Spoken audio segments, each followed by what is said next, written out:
Welcome to BAL, Building Athletic Lifestyles. I'm Neil. This is part 6 of the Fundamentals series. If you missed any of the previous parts, there is going to be a link down below. You can go and find those there. We do build on them brick by brick as we go, from the most important to the less important as we go. We're right round onto the sexy variables at this point. Today, we're going to be focusing on exercise selection. So what does that actually mean? We're going to be looking at the movements that you actually pick to get the most bang for your buck in terms of your workouts in the gym. We will be focusing primarily on muscle building and strength training. So just to clarify a few things before we go through, there's a couple of terms that I'll use throughout and that I've mentioned previously as well. So those are compound movements and isolation. So we'll start with compound at the top here. So that's multi-joint movements. That's a movement where you've got multiple different joints functioning at the same time. Not necessarily at the same velocities, but both through the same movement itself. Examples of this include your squat, your deadlift, a horizontal pull, a horizontal push, a vertical pull, a vertical push. If you think bench press, anything like that as an example. Isolation, that's when we've got active movement only across one joint. Other joints may be working in terms of stabilization and maintaining a certain position or posture, but there's only direct movement across a single joint. Examples of that being a hamstring curl, a calf raise, bicep curl, tricep extension, anything like that. So anytime you've got a single joint moving. Why is that even relevant? So typically compound movements will focus on larger muscle groups. You also get a greater degree of stimulus from them because you've got multiple joints working at the same time. They also require generally a higher level of control. Isolation movements, there's not a lot of moving parts, so it's a lot easier to learn, but less in terms of a overall stimulus on the body itself. So now we've got a bit of an understanding of the categories of movement patterns we can pick from. We're going to look a little bit more at how we should then structure that in terms of a program for us. So just down the bottom here, specificity. So the progress you make, the gains you make will be specific to the movements that you actually practice. So example of this is there was a group that were leg pressing and then they measured their squats as well as the assessment alongside that. So they get large increases in their leg press potential, but not necessarily an inline improvement in their squat.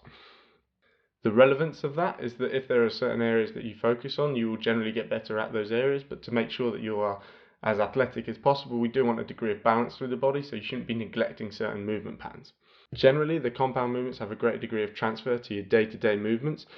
Squat, obviously sitting and standing, is a pretty common movement pattern we do every single day.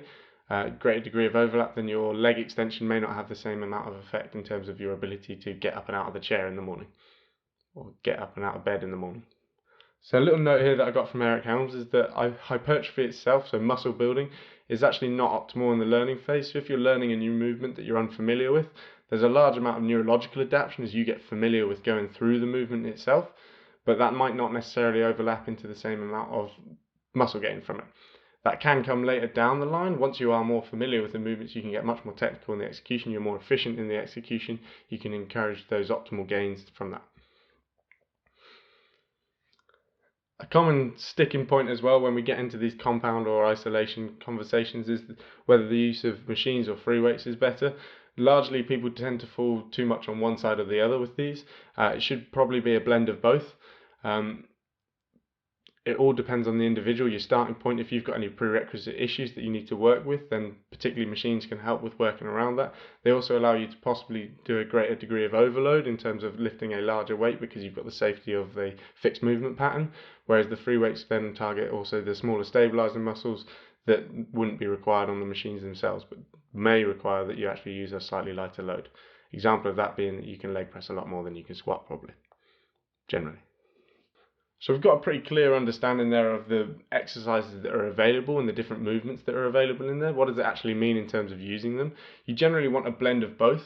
I would encourage that you do go through your large compound movements. You're going to get the greatest amount of benefit from them as long as you're capable of executing them. Generally what I would encourage is actually for beginners particularly to start off with some compound movements, get familiar with them, start off very light loads, learn the movements first. I'm also not encouraging, just because it says squat doesn't mean you have to hop under a barbell and start back squatting. You can goblet squat, you can do all sorts of variations that are appropriate to your ability. So depending on your starting point will determine which movements you do. If you're unsure with those, that's where you then go and find a personal trainer or someone that can give you that specific advice and tailor it to you as an individual to make sure it's optimal for your progress. Isolation movements, they are important as well. They come in a little later in the workout, so you usually start with your compounds when you're fresh, more complex movements, and then finish more with the isolation movements. Something that Eric Helms particularly encourages is using them as a specific tool for attacking weaknesses or weak points. Weaknesses is a strong term sometimes. It may just be a slight strength discrepancy in terms of even proprioception or anything like that, your ability to use a muscle. Or assistance work if there's a lagging muscle part as well that needs a little bit of an extra stimulus. So once you've done your complex movements first, those compound movements that use multiple joints that require a great degree of control and also effort, you then have your assistance work that you do afterwards to target certain areas that may require that little bit of special attention. As you train, that should shift and adapt as well as you go through that program itself. Particularly for beginners, I would encourage that you start off just focusing on the movement patterns, getting the actual movements correct, so making sure that when you're squatting you've got a nice vertical pathway, you're going straight up and down, haven't got anything weird and wonderful happening as you go. Worry about the load and also that mind-muscle connection, being able to feel which muscle's doing the work. Worry about that later as you start to get more into the movements itself. For more intermediate and advanced lifters, you can start to target specific muscle groups and get quite specific with your training to make sure that you're targeting lagging body parts or any weak areas as well. Even if you're doing that through more compound lifts, like if you've got lagging glutes, then you do more hip thrusts, whatever it may be.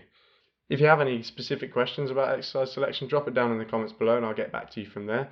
If you are new to the channel as well, hit that little subscribe button down there. There's a little bell to give you a notification for when our next video goes live. It's every Tuesday, and I'll see you in the next one.